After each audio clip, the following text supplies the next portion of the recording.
So we're reading about Aasimar from Volo's Guide to Monsters.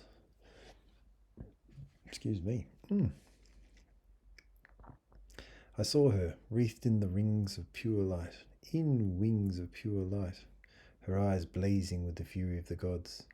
The bone devils stooped in their tracks, shielding their faces. Her blade, now a brand of light, swept once, twice, three times. The devils' heads hit the ground, one after another. And thus we learned that an Aasimar travelled in our ragtag band. Geldon Pal of the tyranny of dragons. Aasimar bear within their souls the light of the heavens. They are descended from humans with a touch of the power of Mount Celestia, the divine realm of many lawful good deities.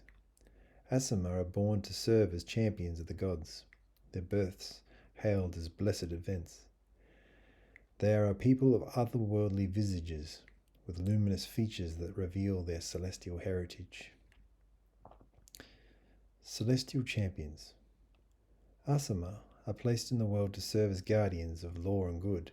Their patrons expect them to strike at evil, lead by example, and further the cause of justice. From an early age, an Aasimar receives visions and guidance from celestial entities via dreams.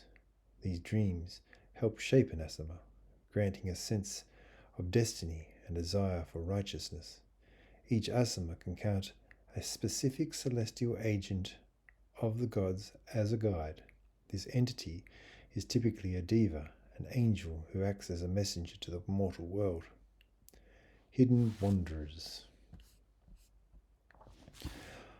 While Aasimar are strident foes of evil, they typically prefer to keep a low profile. An Aasimar inevitably draws the attention of evil cultists, fiends, and other enemies of good, all of whom would be eager to strike down a celestial champion if they had the chance. When travelling, Aasimar prefer hoods, closed helms, and other gear that allow them to conceal their identities. They nevertheless have no compunction about striking openly at evil.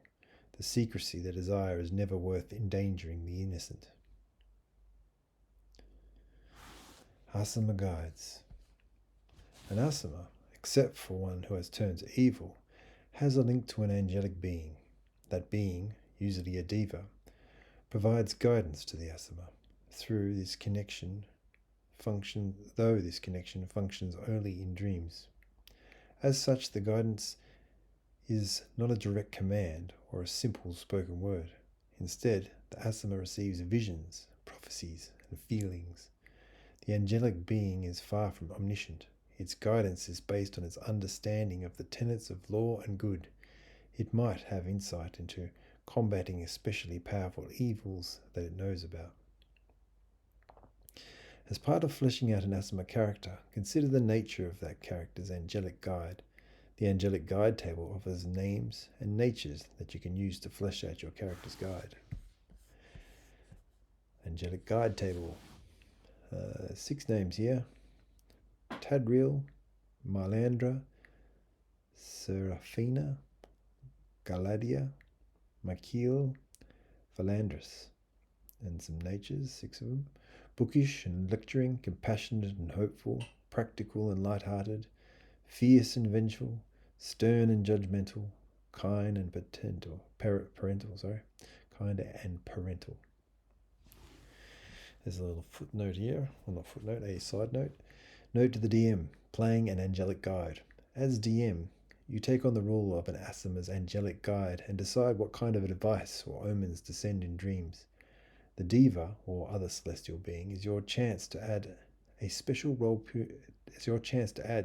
role-playing opportunities to the game. Remember, a Deva lives in a realm of absolute law and good. The Deva might not understand the compromises and hard choices that mortals must grapple with in the world. To the Deva, an Aasimar is a prize student who must live up to high, sometimes inflexible standards. Conflicted souls. Despite its celestial origin, an Aasimar is mortal and possesses free will. Most Aasimar follow their ordained path, but some grow to see their abilities as a curse. These disaffected Aasimar are typically content to turn away from the world, but a few become agents of evil. In their minds, their exposure to celestial powers amounted to little more than brainwashing.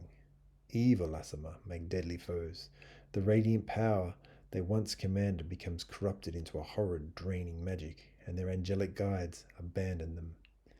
Even Aasimar, who wholly dedicated to good, sometimes feel torn between two worlds. The angels that guide them see the world from a distant perch. An Aasimar who wishes to stop and help a town recover from drought might be told by an angelic guide to push forward on a greater quest. To a distant angel, saving a few commoners might pale in comparison to defeating a cult of Orcus. An Aasimar's guide is wise, but not infallible. Aasimar names. Most Aasimar are born from human parents, and they use the same naming conventions as their native culture. Aasimar traits. Your Aasimar character has the following racial traits. Ability score increase. Your charisma score increases by 2. Age. Aasimar mature at the same rate as humans, but they can live up to 160 years. Alignment. Imbued with celestial power, most Aasimar are good. Outcast Aasimar are most often neutral or even evil. Size. Aasimar have the same range of height and weight as humans. Speed. Your base walking speed is 30 feet. Dark vision. Blessed with a radiant soul, your vision can easily cut through darkness. You can see in dim light within 60 feet of you, as if it were bright light, and in darkness as if it were dim light. You can't discern colour in darkness, only shades of grey. Celestial resistance. You have resistance to necrotic damage and radiant damage. Healing hands. As an action, you can touch a creature and cause it to regain a number of hit points equal to your level. Once you use this trait, you can't use it again until you finish a long rest. Light Bearer. You know the light cantrip. Charisma is your spellcasting ability for it. Languages. You can speak, read, and write Common and Celestial. Subrace. 3 subraces of Aasimar exist. Protector Aasimar, Scourge Aasimar, and Fallen Aasimar. Choose one of them for your character. Protector Aasimar. Protector Aasimar are charged by the powers of good to guard the weak, to strike at evil wherever it arises, and to stand vigilant against darkness. From a young age, a Protector Aasimar receives advice and directives that urge to stand against evil. Ability score increase. Your wisdom score increases by 1. Radiant Soul. Starting at 3rd level, you can use your action to unleash the divine energy within yourself, causing your eyes to glimmer and 2 luminous incorporeal wings to sprout from your back. Your transformation lasts for 1 minute or until you end it as a bonus action. During it, you have a flying speed of 30 feet, and once on each of your turns, you can deal extra radiant damage to one target when you deal damage to it with an attack or a spell. The extra radiant damage equals your level. Once you use this trait, you can't use it again until you finish a long rest. Scourge Aasimar. Scourge Aasimar are imbued with a divine energy that blazes intensely within them. It feeds a powerful desire to destroy evil, a desire that is, at its best, unflinching and at its worst, all-consuming. Many Scourge Aasimar wear masks to block out the world and focus on containing this power, unmasking themselves only in battle. Ability score increase. Your constitution score increases by 1. Radiant Consumption. Starting at 3rd level, you can use your action to unleash the divine energy within yourself, causing a searing light to radiate from you, pour out of your eyes and mouth, and threaten to char you. Your transformation lasts for 1 minute or until you end it as a bonus action.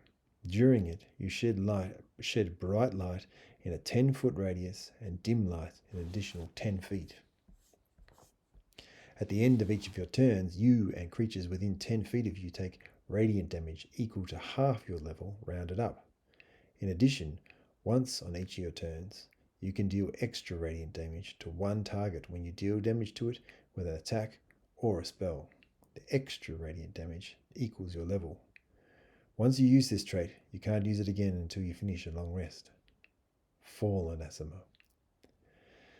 An Aasimar who was touched by dark powers as a youth, or who turns to evil in early adulthood can become one of the fallen, a group of Aasimar whose inner light has been replaced by shadow. Ability score increase. Your strength score increases by 1. Necrotic Shroud. Starting at 3rd level, you can use your action to unleash the divine energy within yourself, causing your eyes to turn into pools of darkness and 2 skeletal, ghostly, flightless wings to sprout from your back. The instant you transform, other creatures within 10 feet of you that can see you must each succeed on a charisma saving throw, DC 8, plus your proficiency bonus, plus your charisma modifier, or become frightened of you until the end of your next turn. Your transformation lasts for 1 minute or until you end it as a bonus action. During it, once on each of your turns, you can deal extra necrotic damage to one target when you deal damage to it with an attack or a spell. The extra necrotic damage equals your level. Once you use this trait, you can't use it again until you finish a long rest. Cool picture. Falling from grace or rising to it. With your DM's consent, you can change your character's subrace to Fallen Aasimar if your protector Scourge Aasimar turns to evil. To do so, replace your subrace benefits, including the ability score increase, with those of the Fallen Aasimar. Similarly, if your Fallen Aasimar turns to good, your DM might allow you to become a protector or Scourge Aasimar. And that is that.